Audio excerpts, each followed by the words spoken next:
Hello, this is Liz Lawless, your host for Wild West Diversity, where we tell the rarely and untold stories of multicultural contributions to the settling of the American Wild West. Each Thursday at 5 p.m. Central Standard Time, we'll be sharing a historical legend and a living legend.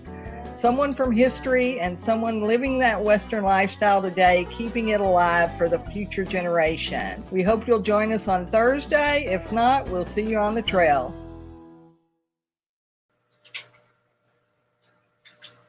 Hello, this is Liz Lawless, your host for Wild West Diversity, and I'm just delighted and excited today for episode 6, where I'm going to be talking with my friend Coy Poitier. Brother Poitier, we've been friends a while now, and I'll let him tell some of that story if he wants to later on, but it's Women's History Month also. March is Women's History Month, so we're going to talk about some strong women that influenced Coy in his life, as well as go ahead and start with our historical legend, which is horse trainer Johanna July. Most of you probably have never heard this story before, and so that's why we're sharing these historical legends, so that you'll know about these individuals and the impact they made on their communities. Johanna July was a descendant of Black Seminoles who lived in northern Mexico near a small military colony at Nacimiento de los Negros. The Mexican government offered land to Black Seminoles to increase settlements and slow raiding Comanches and bandits. July, a tall, barefoot girl, wore bright homemade dresses, gold earrings and necklaces. An old pioneer, Adam Wilson, taught a young Johanna how to ride. She preferred to ride bareback with only a rope around the horse's neck.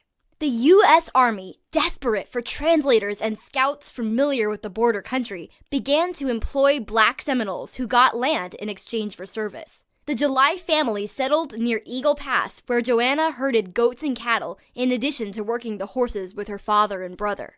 A typical frontier town, there were no sidewalks, but Eagle Pass to Piedras Negras, Black Rock, was a favorite southern route during the California Gold Rush. Adventurers crossed the Rio Grande because Fort Duncan was nearby. A military town, the War of Northern Aggression was good for Eagle Pass Piedras Negras' commercial interests. Vast quantities of products were shipped out daily. Piedras Negras was the port of entry for all goods coming into Mexico. There was no other place in Mexico where there were so many American residents. At 18, she married Leslie, a Seminole scout, and went to live at Fort Clark. Not used to household chores, she had a difficult time adjusting. Her husband responded with violence, so she soon left, riding her pony to Fort Duncan and returning to her mother's house. July developed her own method of taming horses. Leading them into the Rio Grande, she grabbed their mane and eased astride. She would keep them in the water until they settled down. The horses, nervous in the water and tired from swimming, soon lost the strength to buck and were happy to be back on dry land. When her father died and her brother left home, she continued to work stock and tame wild horses for the U.S. Army and area ranchers. She soon became well known as an expert horsewoman. It was one of the few ways she could earn a living. After the death of her first husband, she married 2 more times and continued working with horses. Around 1910, she moved to a small house in Brackettville, Texas. She died in 1930 and is buried at the Brackettville Seminole Cemetery. Okay, so that's the story about Johanna July, who was a horse trainer who trained horses for the military, as you heard. And so we like to share these stories because we know this history never got told. And that's the whole reason we're doing this show, is so that we can share these untold stories with the community. So, Coy, I know you've got some strong females in your life. If you want to tell us a little bit about that, especially about your partner and all of the work that you're doing. For sure, we don't want to leave Katrina out, because we know she's a big part of everything that you do. Right. Well, thank you, Liz, for this invitation. I'm excited to get back with you again. I know we teamed up some things in the past, and definitely getting ready to do some more things in the future. But yeah, it was there's a lot of female role models that's impacted my life, but 4 that I can speak of right offhand. Of course, my wife, Katrina, and the things that she does in the community. Pretty much everything that you see me do in the community as it pertains to feeding the community teaching the community, mentoring the youth in the community. Pretty much that's her either setting it up or she's right beside me doing the things. And a lot of times she's doing all those things herself. And so, as I mentioned before, she's an urban farmer. She just graduated. Very inspired to see her graduate from a construction class where her goal and her idea is to be able to build sustainable homes for people in Dallas County and beyond. And thirdly, she is now pursuing to open up her own chicken farm. That's one of her passions, to be able to be a poultry farmer. Right. And of course, okay, one of the first women that I know on this planet is my mom, Pastor Carolyn Deloach, a very strong leader in the community. And she is the reason why we have the nonprofit FAWC Conservatory of Arts and Sciences. And I could truly say, as someone who came up with self-esteem issues in the 70s and the 80s, she was the one who would literally get in my face and say, you're not going to sit there and think somebody's better than you. I know you have issues. I know during these times that you feel like you're not valuable, but I can say one of the main cheerleaders and encouragers that I had in my life was Carolyn Deloach. And she always told me one thing. She said, baby, you are a genius. And I always thought, well, maybe she's saying that because that's my mom, but that's something she truly believed. And she encourages. And you are, and I'm here to second that for sure. Oh, I appreciate that. No question. I appreciate that. Yeah. And then the last two, I'm sorry. No, go ahead. And the last two, of course, are my daughters. You know, Carolyn, my daughters, two of them are responsible for my 5 grandkids. And one of my daughters, Carolyn, is an actress, and she's trying to carry on the Poitier legacy in the film industry. Exactly. And of course, we have Kivana. She's going to college on an agriculture scholarship, so she's going to help us in the community in the ways of agricultural business. But she's also the first of on my wife's family of the women that's going to college. So that's very inspiring to have her be a leader in the community.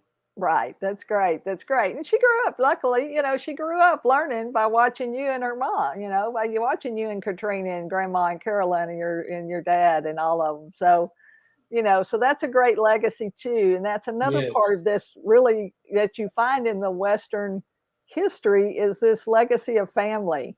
We talked about it a few weeks ago in the rodeo, the legacy when we talked about Cleo Hearn, and now his boys taking over and his grandkids, participating, and his great grandson participating with us, helping us market and do social media.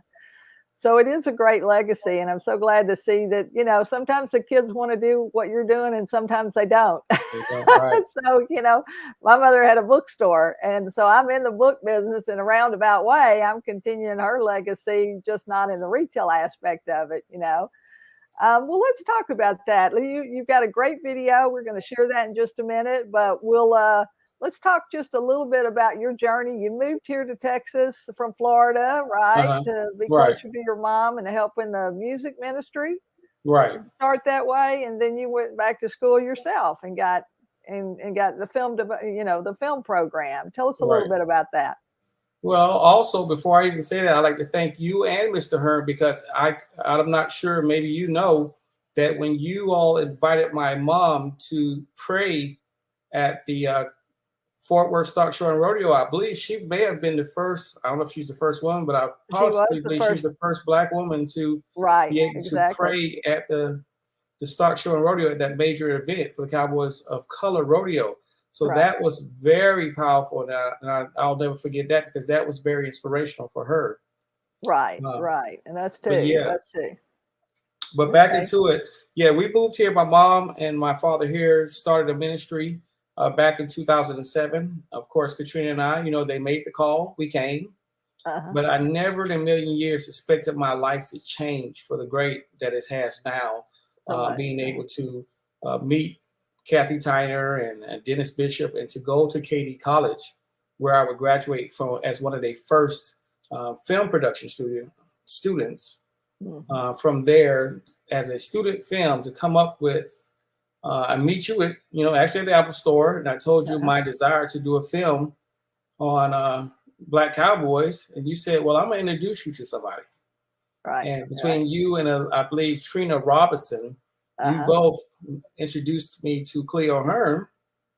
And from that day on, it's created this new life for me as an award-winning filmmaker, because that movie went on to win several awards, being inducted in 2 museums, and the city of Dallas has included it in its archives, all on telling the truth or giving our version of what we know to be the truth.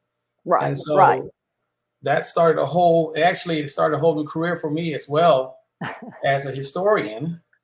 Right. And being appointed to the historical commission by the county judge. So yeah, that's a lot of things started off just in this world of being able to tell a true story. Tell stories. Yeah. So it is. And for us, a lot of it is about those wonderful, storytelling and sharing those stories with people across cultures, because it's so important, to understand for harmony and getting along and and appreciating each person's culture and each person's background and history. So that's great. Well, why don't we do this? Why don't we go ahead? We're going to watch the film, and then we'll come back and talk about kind of what you're doing now and how you got involved in this after school program with youth, for sure, because that's a major thing that you're doing in the community to help the community, and we want people to know about that. Thank you, Grace.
Y'all come grab a seat. A lot of times they go through a lot of stuff. They see a lot of stuff. They hear a lot of stuff. When they come to those doors, we wanted to create a place where they can just be kids. On one of Dallas's most dangerous street corners, you'll find a cozy and colorful safe space. This center, the FAWC Conservatory of Arts and Sciences, Because a lot of times when we think is the brainchild of Coy and Katrina Poitier. It's also a partner of the newly launched Original Gangsters United Crime Prevention Program. I'm one of their first graduating classes. Coy's one of several mentors trained by reformed gang members and deployed to work with kids in the most crime-ridden pockets of the city. I know it's like a safe place to come. That's something 7th grader King Martin had struggled to find since he watched his 13-year-old friend Malik Tyler murdered, killed by a stray bullet from a gunfight as they left the corner store. I didn't want to go outside no more, but they always check up on me. The Poitiers have also made sure Martin, along with the other kids here, know that they have options other than the gang violence that runs rampant throughout their community. What we do for these kids, we tell them you can. You know what I'm saying? We give them opportunity to see there's other things. I want to become an NFL player, but if that don't work, I'll be a paleontologist. We'll study dinosaur bones. Go get some pizza, come sit down. Because Poitier believes that by providing dreams and showing these kids someone cares, that they'll eventually affect real change. If not us, then who? If we leave, then who's going to be here for these kids? In Dallas, Ali Spilliards, NBC5.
So that's great, and that's just a touch for y'all that are watching and listening. And we, whether you're watching live, you're watching on the recording, we just really appreciate that, Coy. So tell us a little bit about it. So y'all got started in the neighborhood there, providing maybe after school programs, but you found some other issues, didn't you?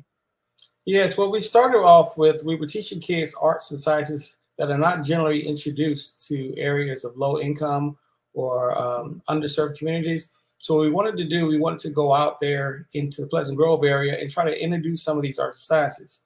While we were there, we realized a lot of those kids, when school was out, they didn't have anything to eat.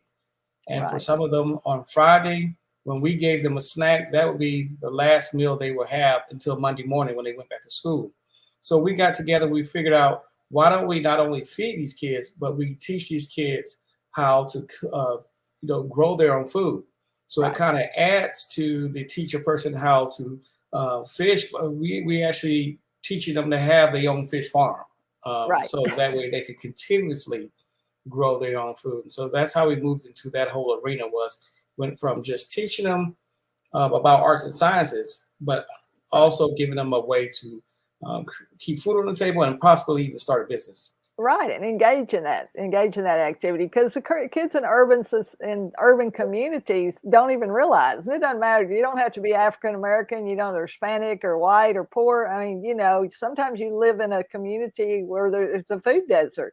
That's right. And there's not access. And those of us that have access and get in the car and drive to the grocery store and come home, we think it's easy. Well, the fact of the matter is, if you don't have transportation and you've got to change buses 3 times on a bus just to get to a store, or 4 or 5 or 6 times, how are you going to carry all those groceries? How are you going to change buses and trains or whatever it is that you're doing, And so I think this urban farm movement is going to continue. I'm seeing it grow, and it's very exciting to see that it's a lot of African American young men and women starting these urban farms, really kind of all across the country. And are you finding that as you've grown into this industry?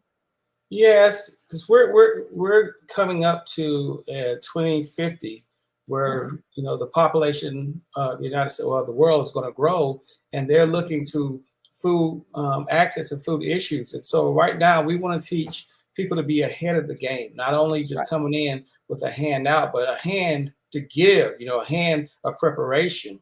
And so that's what we're trying to teach people. But yeah, we are starting to see more and more come up, and we're encouraging more. And we're also encouraging entrepreneurship, not just through the community gardens where you come out and volunteer and you get you give a few vegetables or something, to take home, but to actually build a business. That's what we're pushing for these young people. Right. And you're doing all kinds of stuff, right? So you started with a small area, right, near the church, and then it's grown into what we saw today on the film, which is just fabulous. And you're doing what, agroponics, and you're just doing all kinds of stuff. Tell us a little bit about what y'all are doing on the farm and what the impact is to these kids once they plant something. Yeah, we have about 60 plus fruit trees. We have 2 vegetable gardens. We have a greenhouse which houses our aquaponics tank, which holds about 30 koi and goldfish. And on that, people are be able to see how they can grow food with the symbiotic relationship between the fish and the plants. Of course, the plants and the roots cleans the water through the pumping system, and it pumps down clean water to the fish, and the fish waste actually feed the plants. So the kids can get a better understanding. And one thing that Katrina put together, which was an awesome training material for youth to work together, she took the 3 sisters concept, which we know is corn, squash, and beans. And she took that relationship to teach kids how to use partnerships, and how those 3 crops work together to get the job done. And it really worked. Some of the video footage you've seen with young men, we were able to do that as a participation opportunity for certification with National Geographic. And so that a lot of those things came out of those projects. That y'all are creating on the ground. So these are things, that y'all are creating on the ground that are Maybe some other community is doing that, but there's nobody else in the Dallas-Fort Worth area that I know about. I mean, obviously we have community gardens around. I mean, our church has a community garden, but that's it. You know, you come, you work a little plot, you get to take home some vegetables. You know, you donate $50 to pay the homeless person that now is the manager of our little garden. You know, so he has a job and he's able to move back into society. But teaching these kids, I'm sure it's just really dramatic when they plant a seed and then you bring them back out to the farm. They get to go on these field trips and get out of their normal environment. I mean, that's another big thing, isn't it? Yes, and when we some of the kids have participated in the Three Sisters program, to be able to get with Katrina and prepare the food, and the excitement on their faces when they saw the people enjoying that food. I mean, it was like giving them $1 million. To see the faces of how they were surprised of how the people enjoyed the food. So yeah, all of that works together to encourage them that they can. Because a lot of these kids grow up believing that they can't. Well, a simple farm exercise can teach kids that they are somebody. Right. Yeah. So that's just great. So what are some of the future plans? I know, like you say, both you and Katrina became master gardeners. You went through that whole program. I know you do work with is it Texas Parks? Is it the Parks and Wildlife, or is it the Agricultural Department and all of that? As far as do you have some plans for expanding that out, and tell people how they can get in touch with you too? We'll share that in the show notes, but tell us here too, so people can do that if they want to. Well, once again, with all of this, the opportunity for us to become farmers with the United States Department of Agriculture, they had an election for the new county committee, which came out of the 2018 Farm Bill. And of course, you know, with blessings, I was elected to that new county committee, which and also the chairman. And so I say all that to say, through the USDA, we're trying to encourage people to take advantage of some of those programs, some of the insurance programs, some of the crop programs. And then we're going to do that in a combination of just teaching people how to start their farms, because before you can even get to the SBA, it's things that we need to show you. That way zoning and permits are handled. So you before you get to the SBA, USDA, you're not shut down. We saw that happen to us, a black couple, older black couple in Dallas, and that really touched us, inspired us to make sure we want to help some of these senior citizens who started farms to make sure they have their paperwork and things together. So yeah, we're excited about how we're taking this further. Eventually, one of our goals is to create sustainable homes or sustainable communities to have the component of urban agriculture in that community, where not only the residents benefit from the food, but residents benefit from a community economic development opportunity to work that area in the community they live and be able to eat. And stay, so either stay in their communities, because the other thing that happens usually with young people is they move away. Because there's no opportunity for them within their own communities, sometimes. And a lot of times that happens in rural areas too, especially. But that's the thing. If we can if we can address these issues of food deserts, if we can address these issues of learning skills that you can then implement yourself and teach your children or teach children in the neighborhood and the community, and it just grows and expands out further and further and further. So I'm very excited about that. I'm excited for you. I'm excited for your group. So tell people how they can get in touch with, if they want to volunteer, if they're in the North Texas area. Obviously, we've got a lot of listeners locally just because we're in this area. But if they can volunteer, or how they can sponsor something or donate or whatever it might be, what's the best way for people to do that? Yes, you can reach us or send us an email at admin, ADMIN, at FAWCCAS.com. So that's the initials for FAWC Conservatory of Arts and Sciences. They can look us up on Google. There we will have the dates, and also with our social media, we'll have the dates that we'll begin to do the volunteers hours. We're also, with a partnership with Restorative Farms, just put in 20 educational grow boxes where we'll be teaching community how to grow right on a property in the same area with the farm. And so that's going to be a unique opportunity for people to come get hands-on with their own I believe it's a 4x4 box. Right, and that's kind of what we have downtown, in Oh, downtown awesome. Dallas. That's but we only have, like you say, one like little corner with about 20 of those little boxes that partly for the homeless and partly for people that live in the apartments because they Oh, don't okay. have I was any thinking. land. They don't have access to any. It's all concrete. They're in these apartments, and so they may have a little bitty grass out front or out back, Uh, but that's it. Not enough, like you say. Otherwise, they're growing on the patio. oh, yes. So that's great. That's great. And that you can find Coy. It's Coy, Coy Poitier, Poitier, because this is also a podcast. And so if you're listening to this conversation with me and Coy today about urban farming and agricultural opportunities, you can find him there. He's on Facebook, he's on LinkedIn, he's on Twitter, he's on all the social media platforms. And again, it's the FAWC Arts and Sciences. You'll be able to look that up as well on Facebook. We'll have it in the show notes, so you can always go back to the show notes and look for that. Coy, what would you say to somebody who was kind of interested in that, who was interested in either urban gardening or starting their own community or something like this in their own community? If they're not here in the North Texas area, they live in some other part of the community or the country. Mm-hmm. What's kind of the first couple of steps you think that you encourage people? I tell the same thing that was told to me in Katrina by Deidre Muhammad and other people: grow while you grow. Right. That's literally because when we first got out, we were worried about not knowing what we were doing, so we were pausing, maybe get a little bit more education. No, start growing.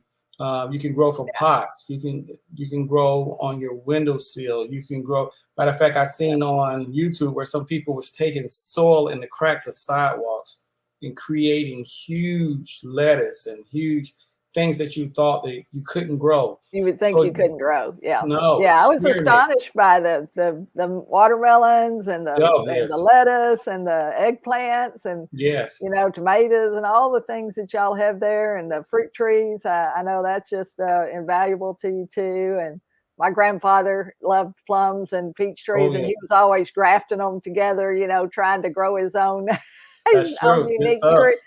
His unique, create something new from that. See if he could give cross pollination and stuff like that. So that's very exciting.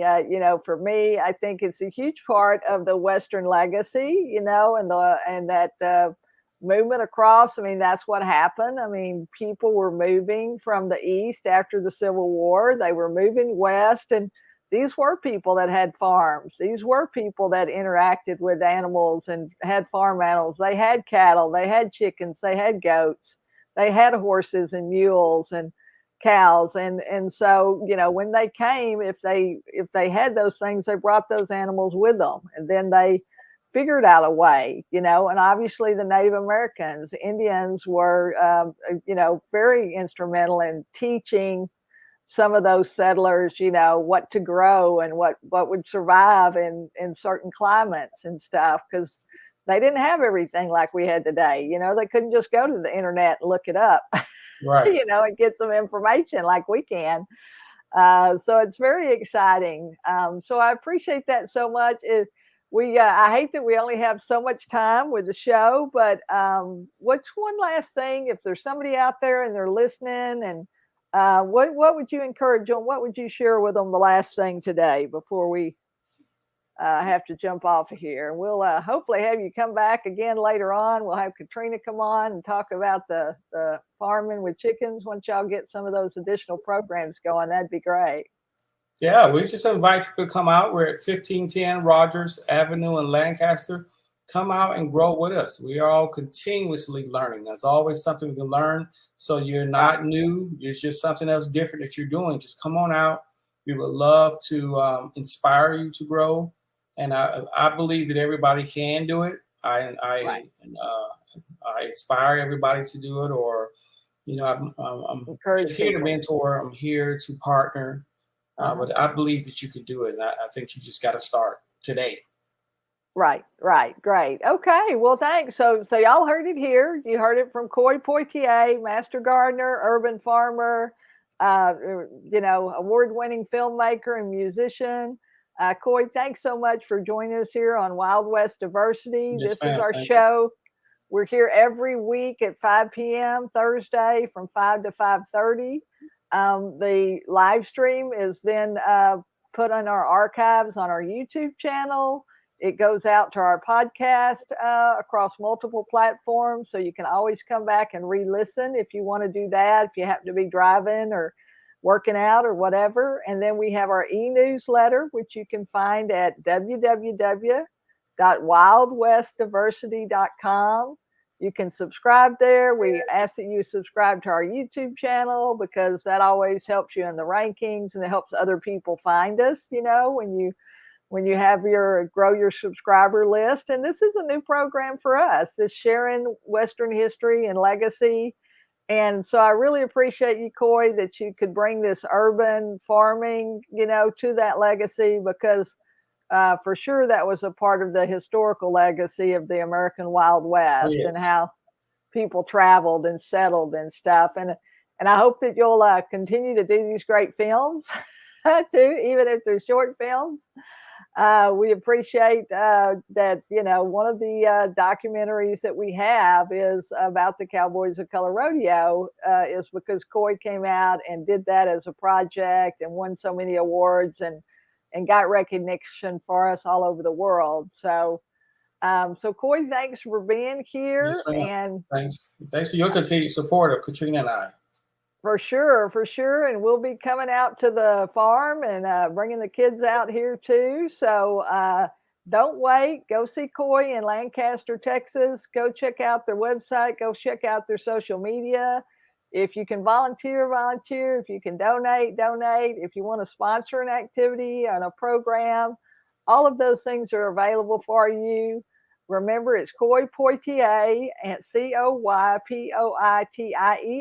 You can just Google him, and I'm sure he's going to come up in multiple places. You can Google urban. It's Deloche Urban Agricultural Center, right? Yes, ma'am. So yes. That spell that for us, just so we get it for somebody listening. Yes, it's Deloche, DELOACH, Agricultural Center. Right, great. And that's a part of FAWC Conservatory of Arts and Sciences. Right, so that's the actual farm. Yes. Right. Okay, perfect. So, well, Coy, thanks for being here. Thanks for sharing your story. Thanks for being committed to these kids in the neighborhood. Because we know that, that, like you say, sometimes it's not an easy thing. But, if not us, then who? That's right. I think you said it very well at the very beginning of the show. So, well, thanks so much. This has been Liz Lawless with Wild West Diversity, episode 6 with Coy Poitier, urban farmer. And we hope that you'll come back and watch the show next week when we'll be talking about more women of the West. Hello, this is Liz Lawless, your host for Wild West Diversity, where we tell the rarely and untold stories of multicultural contributions to the settling of the American Wild West. Each Thursday at 5 p.m. Central Standard Time, we'll be sharing a historical legend and a living legend. Someone from history and someone living that Western lifestyle today, keeping it alive for the future generation. We hope you'll join us on Thursday. If not, we'll see you on the trail.